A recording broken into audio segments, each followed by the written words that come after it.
요한복음 6장 1절에서 15절 말씀. 그 후에 예수께서 디베랴의 갈릴리 바다 건너편으로 가시매 큰 무리가 따르니 이는 병자들에게 행하시는 표적을 보았음이러라. 예수께서 산에 오르사 제자들과 함께 거기 앉으시니 마침 유대인의 명절인 유월절이 가까운지라. 예수께서 눈을 들어 큰 무리가 자기에게로 오는 것을 보시고 빌립에게 이르시되 우리가 어디서 떡을 사서 이 사람들을 먹이겠느냐 하시니 이렇게 말씀하심은 친히 어떻게 하실지를 아시고 빌립을 시험하고자 하심이라. 빌립이 대답하되 각 사람으로 조금씩 받게 할지라도 200데나리온의 떡이 부족하리이다.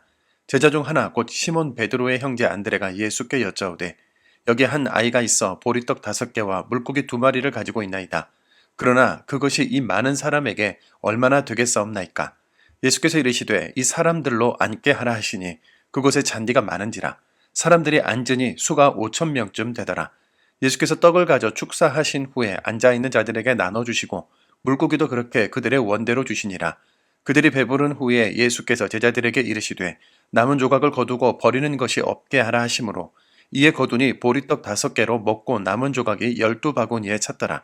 그 사람들이 예수께서 행하신 이 표적을 보고 말하되 이는 참으로 세상에 오실 그 선지자라 하더라. 그러므로 예수께서 그들이 와서 자기를 억지로 붙들어 임금으로 삼으려는 줄 아시고 다시 혼자 산으로 떠나가시니라. 아멘. 먹는 문제는 인류가 존재한 이래로 늘 큰 관심사였습니다. 언제나 먹을 것을 안정되게 확보하는 것이 항상 어려운 주제였기 때문이겠지요. 제가 어린 시절 외할머니는 마당에 뛰는 저를 보며 배 꺼진다 뛰지 마라 하셨습니다. 아이 입에 먹을 것을 채워주는 것이 당시 어른들에겐 큰 일이었기 때문 아니겠습니까? 본문에서도 먹는 문제가 큰 이슈인데요. 많은 무리들이 예수님을 따라왔습니다.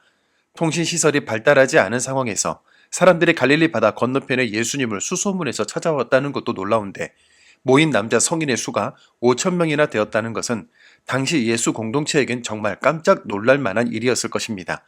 말씀의 놀라운 해석, 병들고 귀신 들린 사람을 고쳐주시는 주님의 능력은 사람들에게 정말 꼭 필요한 영의 양식과도 같았습니다. 말씀에 배고팠고 하나님의 은혜에 목말랐는데 연약한 모든 것을 온전하게 회복해 주시는 예수님의 기적을 보며 하나님의 살아계심을 느꼈을 것입니다. 그런데 주님은 허기진 그들의 육신도 채워주시고자 하시는데요. 모인 무리들을 떡으로 먹이고 싶다고 하시자 한 제자가 200데나리온이 필요하다고 했지만 그것은 주님이 원하시는 대답은 아니었습니다. 주님은 이제껏 돈으로 문제를 해결하신 분이 아니신데 갑자기 얼마의 돈이 필요하다고 답하는 것은 믿음의 대답이 아니었지요. 그러나 이것은 매우 현실적인 답이기도 합니다. 이 많은 무리를 돈이 아니면 무슨 수로 먹일 수 있단 말입니까? 하지만 돈이 없다는 것을 아시면서도 예수님께서 이 무리들을 먹이려 하신다면 최소한 어찌 했으면 좋겠는지 질문이라도 해야 하지 않았을까요? 그래서 안드레는 한 소년이 가져온 도시락을 주님께 내밀며 이것이 이 많은 사람들에게 무슨 쓸모가 있겠느냐며 드렸습니다. 한 아이의 작은 도시락은 우리의 현실을 말해주고 있는 것처럼 보입니다. 우리가 가진 것들은 이렇게 참 초라하고 보잘것없습니다. 해야 할 많은 일들에 비해 내가 가진 능력은 미약하게만 보이죠. 당면한 현실의 문제와 믿음의 이상 간의 넓은 간극을 우리는 어떻게 극복할 수 있을까요? 주님은 두말하지 않으시고 한 아이의 작은 도시락을 앞에 두고 식사하기도 하셨습니다. 상상해보면 이 광경이 얼마나 우스꽝스러운 상황입니까? 누구 코에 붙이라고 초라한 저 도시락을 들고 기도하신단 말인가요? 본문은 어떻게 작은 도시락으로 5,000명이 충분히 먹고 12바구니를 거두었는지는 나와 있지 않지만 사람들은 우리의 먹는 문제를 해결하실 수 있는 분이라면 이렇게 많은 사람을 배부르게 하실 수 있는 분이라면 우리의 왕이 되어도 좋겠다고 말했습니다. 그런데 기억합시다. 이 오병이어의 기적은 주님께서 우리의 배를 부르게 하시는 능력이 있다는 것을 보여주는 것으로 끝나는 기적이 아닙니다. 사람이 떡으로만 살지 않는다는 것, 물질적인 가치가 전부라고 생각될지라도 진정한 가치는 오직 예수뿐이라는 것, 없는 것도 있게 하시며 있는 것도 없게 하시는 분이 우리 주님이시라는 것, 주님은 진정한 생명이 무엇인지 그 생명으로 무엇을 하며 살아야 하는지 이 기적으로 보여주시는 것입니다. 지금 주님이 물으십니다. 현실의 문제에 갇혀 가슴이 답답한 우리, 불안한 미래에 짓눌려 숨도 크게 쉬지 못하는 우리, 어려운 선택에 앞서 머리만 감싸 쥐고 있는 우리에게 너에게 예수, 나는 누구냐? 하고 물으십니다. 어떠한 형편에서든지 예수님이 나의 진정한 공급자이시며 생명의 떡이심을 인정하고 감사합시다. 해결해야 할 산적한 문제 앞에 연약하고 무용한 나의 실체를 고백하며 하나님의 전능하심을 찬양합시다.